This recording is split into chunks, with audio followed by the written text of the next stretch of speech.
This is Steve Eimers. I want to talk to you about the Lindsay X-Lite guardrail end terminal that killed my daughter Hannah and several others around the country. I also want to talk to you about the state of Kansas, Governor Jeff Collier, and Kansas DOT, their history, and specifically an attorney named Ghislaine Salvage. Ghislaine told me, after several correspondence, that that there are two sides to this issue. And what I would say is, yes, Ghislaine, there are two sides to this issue. The right side and the wrong side. And right now, KDOT and you are on the wrong side. Let me continue. On April 4th, 2017, John Shore, the commissioner of the state of Tennessee's DOT, sent a letter to the Federal Highway Administration. Commissioner Shore is also president of AASHTO. He cited concerns about a lack of bolt torque specifications and product support from Lindsay. He identified a very specific defect in which the device head moves laterally past adjacent W-beam guardrail, creating a spear which can and has penetrated a vehicle. He said the X-Lite was resulting in unacceptable safety levels for the department and announced a multi-million-dollar recall of over 1,800 Lindsay X-Lites. The General Accounting Office of the United States had previously raised concerns about government oversight involving testing, independence of that testing, and the full suite of tests being run. Every single one of the concerns raised by the General Accounting Office were present in the testing and approval of the Lindsay X-Lite guardrail end terminal. Tennessee, though, is not the only state that has raised concerns about the X-Lite. Virginia DOT ran independent crash testing, and both of those tests showed catastrophic failures of the X-Lite. The device performed extraordinarily poorly, and both vehicles rolled over violently. This led VDOT to remove that product from the roadside in a risk-based removal program. But they're not the only ones that saw this concern with that crash testing. Charles Meyer with Colorado DOT recommended we not install any more Lindsay X-Lites starting immediately. And he said, in my judgment, the above performance concerns me and concerned VDOT enough to test it on their own. Arizona DOT expressed concerns to Federal Highway about constructability challenges in the X-Lite, and ADOT is also moving to remove this as an approved product. In the state of New Hampshire, a gentleman named Keith Coda, the father of MASH testing on roadside hardware, there's probably no one more qualified to make this call. And he said, my recommendation would be to seek replacement for X-Lite terminals on Tier 1 and Tier 2 roadways having posted speeds of 45 miles per hour. In the state of New Jersey, they noted that there had been installation issues with the X-Lite. Rhode Island expressed concerns to their quality compared to other approved devices. Tennessee announced that the X-Lite would be removed and replaced from the roadside. In this survey, Michigan noted Lindsay Transportation Solutions has not provided any bolt torque specifications for any bolts used in the X-Lite family of products.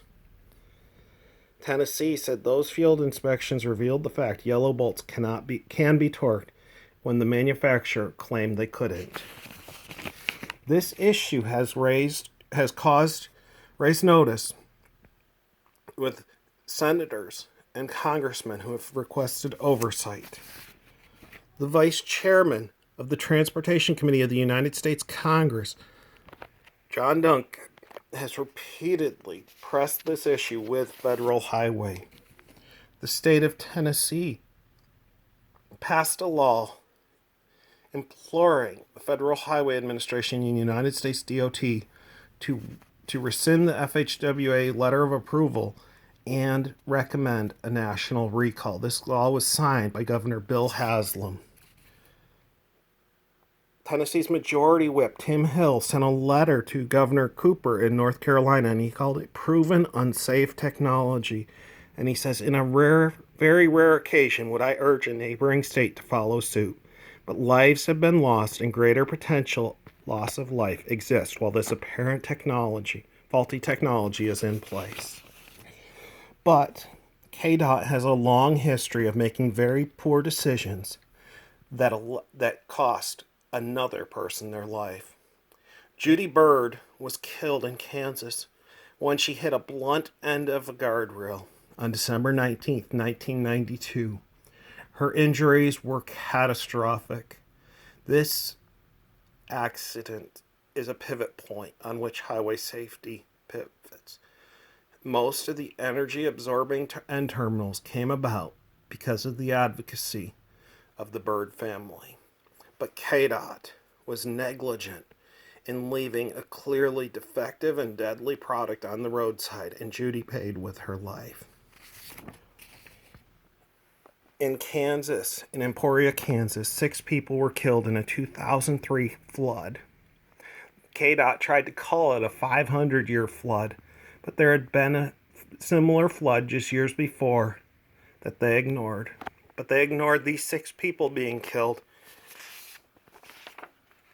And years later, about a decade later, a 21-year-old was killed after being swept away in the exact same location. They had already been warned that the culvert could not handle the water volume flow.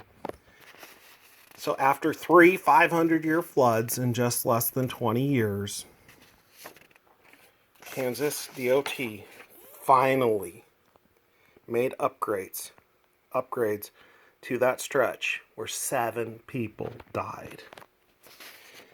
There has already been an individual from Kansas killed. His name was George Jansen, and he was killed in the neighboring state of Missouri. This accident prompted the state of Missouri to begin a multi-million-dollar recall and replacement of the X-Lite. The X-Lite that tore through George's car created catastrophic injuries. There was where George sat before that guardrail went through his car.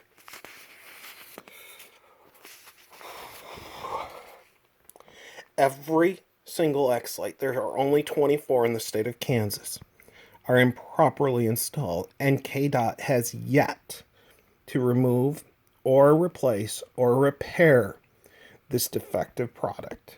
They have left it on the road to let every other individual pay for their incompetence. Please note, every single state surrounding Kansas has removed and replaced their X-Lite inventory from the roadside. Kansas stands alone. So there are 2 sides gleaned to this argument related to the X-Lite. The right side, that has relied on science, engineering, and math. And your side, which is hiding behind nothing more than an archaic legal argument called sovereign immunity. You simply are willing to play Russian roulette with the health, safety, and well-being of the traveling public, and this is simply unconscionable. Enough people have paid the price in Kansas for the utter incompetence of KDOT. It is time to remove these 24 deadly products from the roadside. Thank you.